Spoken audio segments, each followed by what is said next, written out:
मैं चाहूंगा जो हमारा ये इंस्टीट्यूट होगा, जो कौशल विद्या केंद्र होगा, उसके टाई अप होंगे ऑस्ट्रेलिया से, जापान से, जर्मनी से, कनाडा से, यूएसए से। उनके हिसाब से हम ट्रेनिंग देंगे, उनकी सर्टिफाइड सर्टिफाइड ट्रेनिंग करवाएंगे, ताकि उन कंपनियों के लोग यहाँ आके लाइन लगा करके हमारे बच्चों को लेकर के जाएं। और भारत के अंदर भी, हमारे देश के अंदर भी रजीत जी, उसमें सारे लोगों को और ज्यादा जो है उनको यहाँ भी नौकरियां उनको बहुत मिलेगी। इसलिए बहुत से मेरे मन में सपने हैं, बहुत कुछ मैं हर गांव के लिए करना चाहता हूँ। और कर सका जब भी मैं मानूंगा कि मेरा राजनीति में आना आप लोगों को, हमें जो जो आप लोगों ने मुझे आशीर्वाद दिया वो सार्थक रहा। एक बार जोर से, एक बार 28-29 साल हो गए आप लोगों के बीच में आते हुए।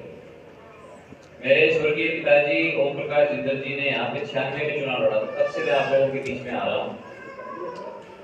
और बचपन से मेरे मन में थी कि मैं भी जो है अपने पिता के नक्शे कदमों पर चलूं।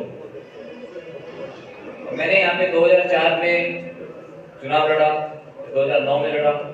आपने हमेशा मुझे अपना आशीर्वाद दिया और 10 साल मैंने आप लोगों की सेवा करी। तो जैसा मैं हूँ आप मुझे अच्छी तरह से जानते हो। उन 10 सालों के अंदर मैंने बहुत लगन से, बहुत मेहनत से, सूझबूझ के साथ मैंने गांव-गांव के अंदर काम किया। सरकारी जितनी स्कीमें थी उसमें तो किया ही, अपनी तरफ से भी घर-घर में जो है, घर-घर नहीं, गांव-गांव के अंदर जिम का सामान, स्पोर्ट्स की किटें, मेडिकल कैंप, आंखों की कैंप, घर-घर में शौचालय बनाने का काम, 70,000 शौचालय जो है उस समय हमने बनाए थे।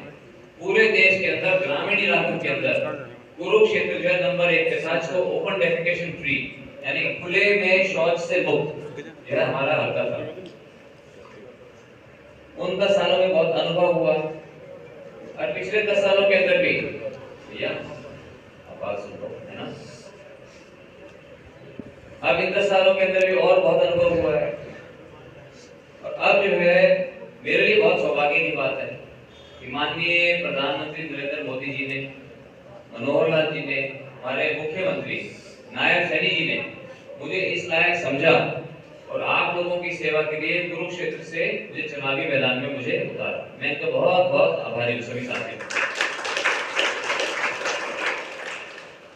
मैं एक ही बात कहना चाहता हूँ कि आप लोगों के आशीर्वाद से परमात्मा ने मुझे जो ईश्वर से मांगा उसका 100 गुना ज्यादा दिया या 1000 गुना ज्यादा दिया।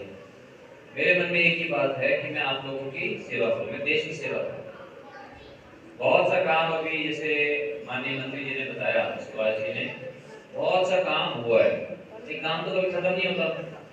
ना तो काम अमेरिका में खत्म हुआ, ना जर्मनी में, ना जापान में। काम तो कभी खत्म नहीं होता। लेकिन हमें तो बहुत आगे बढ़ना है अपने जीवन स्तर को अच्छा करने के लिए, अपने बच्चों के भविष्य को उज्जवल करने के लिए। हमें तो बहुत कुछ करना है। तो जो सपना अभी मोदी जी ने दिखाया है हमें विकसित भारत का, कि हमें अपने देश को एक विकसित देश बनाना है जिसके अंदर हर नौजवान का भविष्य उज्जवल हो, हमारी महिलाओं का, माताओं का, किसानों का, मजदूरों का, एससी-बीसी के भाई सबका, सब खुशहाल हो, संपन्न हो। ऐसे विकसित भारत को बनाने के लिए हम सबको एकजुट होना पड़ेगा। हम सबको एकजुट होना पड़ेगा, मेहनत करनी पड़ेगी। इसलिए जो है मैं आप लोगों के बीच में हूँ और आप लोगों का आशीर्वाद ये हमारी ताकत है।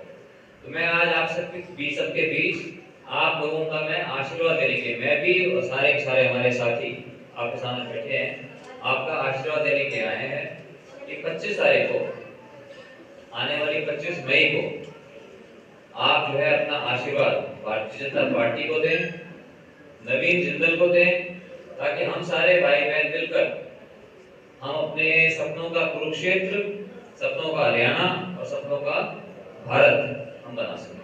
यही मेरी आप सबसे विनती है और आप लोगों ने बात इतनी ध्यान से सुनी। मैं आप सभी का, मैं बहुत बहुत मैं